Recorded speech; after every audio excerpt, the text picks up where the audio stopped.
ملګرو سلامونه. حاجي نور محمد کلی زه د دغه کلي او زمونږ مشر چې کوم دی مشتاق احمد صاحب زری بینک منیجر حج له تلو خدای پاک په خیر راوسته. ټول کلي له موږ له خصوصي دعاګانې کړي د ور وخت یاد کړو. نو نن د کلي علاقې او د خوشه خپل خپلوان روارګان دا ټول راغلي دي او دغه خیرات کې خو حاضر دي او د مشتاق لا ټول ملګریم دي. مونږ ورته یو وارې بیا مبارکي وایو او د مشتاق لا داجي هم دغه دوا وي ولې چې دا غزه امزه واخلي نر چاته دا دوا کوي چې خدایا منګم او زما ټول ملګري دا بار بار چې کم دینو هغه ځای ته بوځي. نو دلته زبردست خیرات اختتام شو. دې پروګرامو کتونکو په تاریخ کې اجانو لپاره یو ډېر زبردست تنظیم شو. کومه جنم چې تاسو کې زمکه مرته یخې کړې وي نو پیسې خو ډېرې لګي خو آیت الله لدی مشتاق له خلک خود لډیر رالل ملګری یاران دوستان نو د دې شکریا ادا کیږي. بس خدای دې خلکو سره ډیر خو کی او چاله چې دعاګانې غوښتي خدای دې هغه ته قبول کړي. مونږ چې ځان لکه خدای دې موږ د حج قبول کړي او دا ټول ملک دې خدای امن راولي او د علاقه دې پاک پروردګار ټول د خوشاله او د امن یو دغه وګرځولي. ډېره مهرباني خوشاله شي. ډېره زیاته مننه ګرانو کتونکو دغه دعا واسو شایت الله لاسو شلګه ها اره قاری صاحب راشه کنه نه السلام علیکم څنګه علي جی خیر دی سټي خیر دی بس کوم خلکو تم دعوت ورکړو خلک ډېر په مینه را روان دي سبا وای پدې. بسم الله الرحمن الرحیم. خو د ټول خلکو شکریا ادا کوو چې دومره په مینه او په اخلاص باندې رااله او مونږ ورته زړه د کومې نه دعاګانې کوو. الله دې ټول مسلمانان سره زمونږ دا بار بار دغه پاک ځای ته بوتلي کړي او دا فریضه په ټول باندې خدای پاک ادا کړي. دې ټول ډېره شکریا ډېره مننه. ډېره زیاته مننه ګرانو کتونکو په دې موقع باندې ستر العلمدین او مفتی قاری روح الله روحاني صاحب چې کوم دی هغوی رارسېدل. ګرانو کتونکو تاسو سره پتې چې زمونږ د پښتونخوا په غیرت کې ځلولې ده زبردست قاری نو عجیب باره کې بیا عجیله راتګ داسې خوشحاله او په دې کې اختمام مفتی صاحب بلک بدی د نادي خوشو خلک سره ستړمشي کوي. نو یو دوه درې اسلامي رو سره به خبرې اترې کوو چې داسې موقع څومره خمې وي چې موږ د عجیله راغلي یو غټ سفر هم کړی دی. نو کمال صاحب ښه جي خیر دی. بسم الله الرحمن الرحیم. د ټولو لخوا السلام علیکم.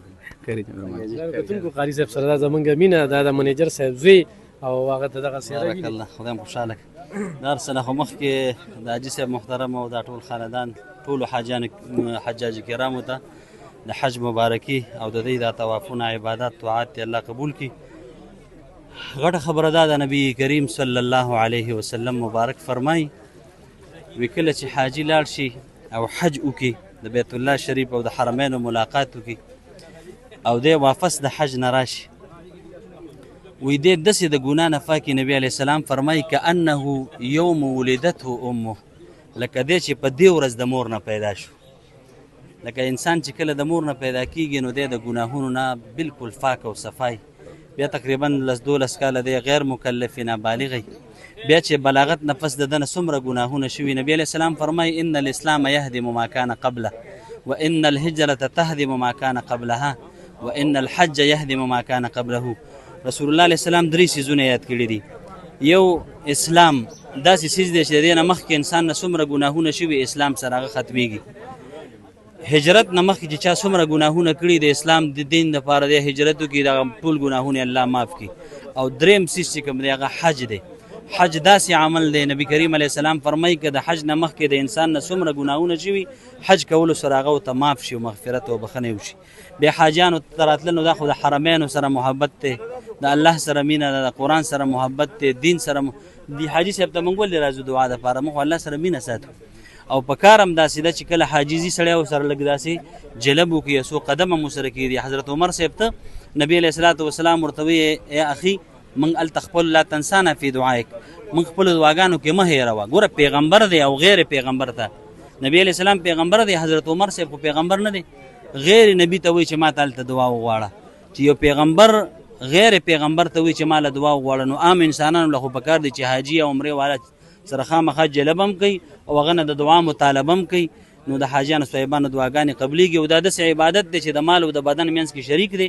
نو ټولو حجاج کرامو ته او ټولو معتمرینو ته مبارکي ورکوم. بیا داسې میډیا ملګري چې هغوی مذهبي ملګري د دین سره، اسلام سره، حج سره، قرآن سره، مدارسو سره مینئ، نو زه د هغوی هم ډېره شکریه ادا کوم، خصوصا الف خان صاحب، کاظم خان صاحب دي، د دوی دا ټول ټیم او موقع په موقع داسې مذهبي اسلامي پروګرامات د دوی په سکرین باندې د دوی په شیشه باندې ښکاره کېږي. ډېر کسان صحافت کوي، هغوی به صرف د دنیا د دغه دپاره لګیا دي، خو الحمدلله زه هر ځای کې دعوې سره وایم چې دا څه ملګري داسې دي چې هغوی د مذهب سره، د دین سره، ګوره دا د حج موقع ده او دی راغلی دی، هغه خپل دغه داسې کوریج کوي چې خلکو سره نور هم هغه شوق او محبت سیوا کوي. الله دې تاسو ټولو له اجر عظیم درکړي. ډېره زیاته مننه ګرانو کتونکو. نوجوان علمدین مفتي قاري روح الله صاحب خبرې وړې دي. قاري تسبیح الله صاحب ګرانو کتونکو زموږ دغه کلي کې امام دی او دا راشه دا سکندر قاري صاحب د ګرانو کتونکو هغه ټیم کې خو موږ نه پیدو، خو د پاکستان د ټولو نه کم عمره قاري ده خو بس پیدو نو او د په ډېر لږ وخت کې چې کم دی نو د قاري تسبیح الله صاحب نه قرآن مجید ختم کړو. بیا ګرانو کتونکو د دوی په قیادت کې موږ د یوې شپې ختم چې کم دی نو موږ ته مخامخ د دغه ټولو کې د منیجر صاحب او د آیت الله صاحب چې کم دی خواري وه، محنت و، د دین سره مینه وه، د یوې شپې ختم او نن ذاکر الله زیم چې کم دی هغه خوب را رسېدلی لږ دی غوره شي چې لاسونه یې د دومره خوراک وکړو